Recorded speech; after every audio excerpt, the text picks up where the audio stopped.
दोस्तों, आज की कहानी है भाभी हम सब मिलकर खाना बनाते हैं। दोस्तों, कहानी शुरू करने से पहले अगर हमारे चैनल को सब्सक्राइब नहीं किया हो तो कर लीजिए ताकि आपके पास पहुंचे हर रोज नया वीडियो।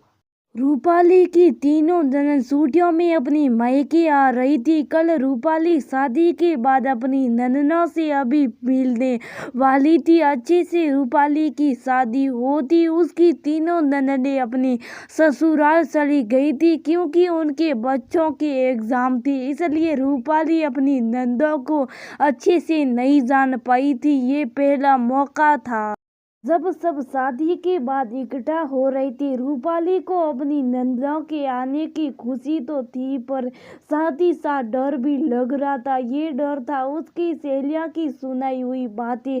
रूपाली की सहेलियां रूपाली को बताती थी कि कैसे उनकी ननद जब घर आती है तो साफ सफाई और खाने पीने के नखरों से लेकर उनकी बैंड बाजा जाती हैं और सासू माँ हर रोज नए नए फरमान सुना देती है अपनी बेटियों की पसंद नापसंद के काम और खानों के। रूपाली की सहेलियां उसको छेड़ती और बोलती थी, यार हमारे तो एक एक ननद है तो हमारा ये हाल है, तेरे तो तीन तीन ननद है, सोच तेरा क्या हाल होगा ससुराल में। ऐसा सुनकर रूपाली डर जाती है। उसके मन में नंदों को लेकर एक अजीब सा डर सा बैठ गया था।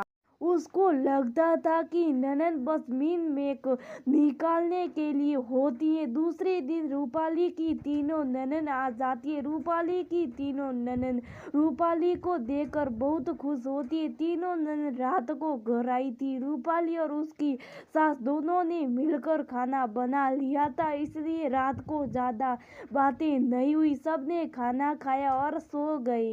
रूपाली सुबह उठती है तो देखती है सब लोग जाग गए थे और बाहर गार्डन में बैठे थे। रूपाली ने देखा उन लोगों ने चाय भी पी ली थी। रूपाली को डर लगा कि मुझे क्यों नहीं उठाया और चाय बनाने के लिए क्यों नहीं बोला। मैं उठने में लेट हो गई इसलिए कोई मुझसे गुस्सा तो नहीं। तभी रूपाली की बड़ी ननद ने रूपाली को आवाज दी और बोला, अरे रूपाली तुम भी आओ, ठंडी हवा का मजा लो और एक बार और चाय बनाकर ले आओ।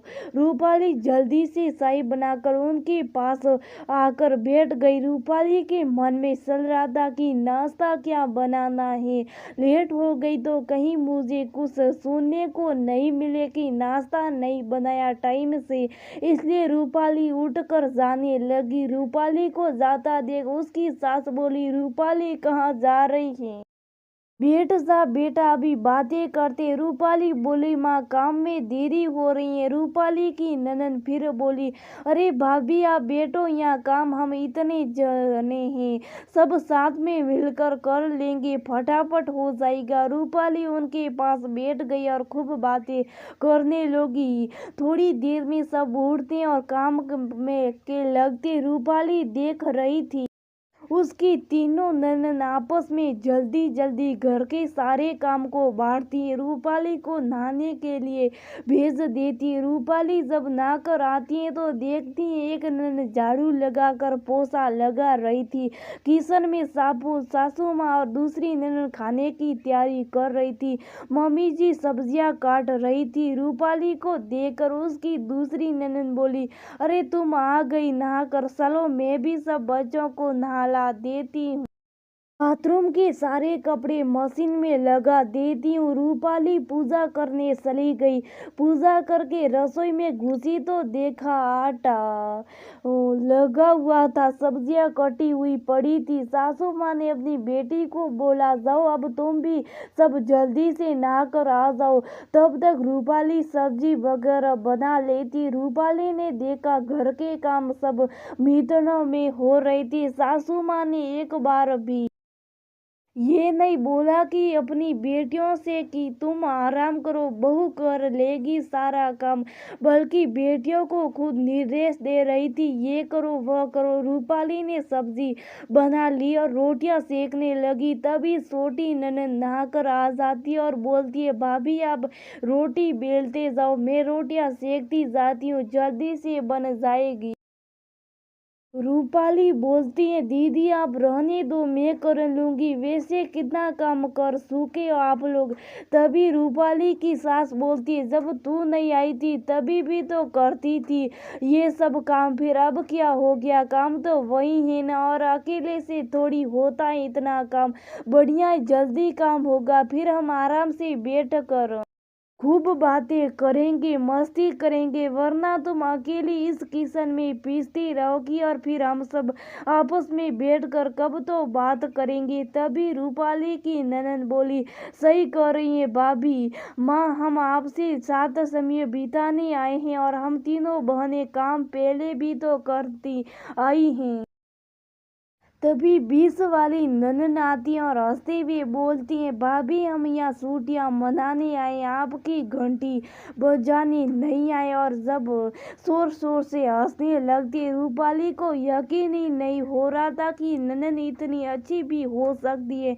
रूपाली की ननद ने जब तक वहाँ रही उन्होंने रूपाली का हर काम में साथ दिया। रूपाली अपनी नंदों से इतना घुल मिल गई, इन दिनों उसको लगने लगा जैसे उसकी ननद नई सहेलियां हो।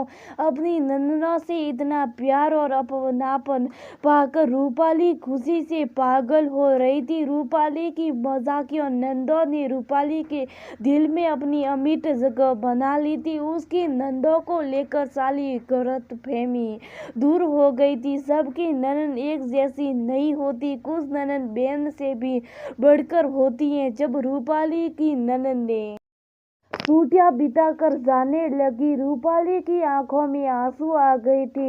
रूपाली की ननदों ने जल्दी वापस आने का वादा किया और अपनी माँ और भाभी से विदा ली। अगर रूपाली की ननद छुट्टियों में अपनी भाभी की घंटी बजा देती काम करा करा के, तो वह अपनी भाभी के दिल से भी छुट्टी करा लेती। भाभी का साथ दी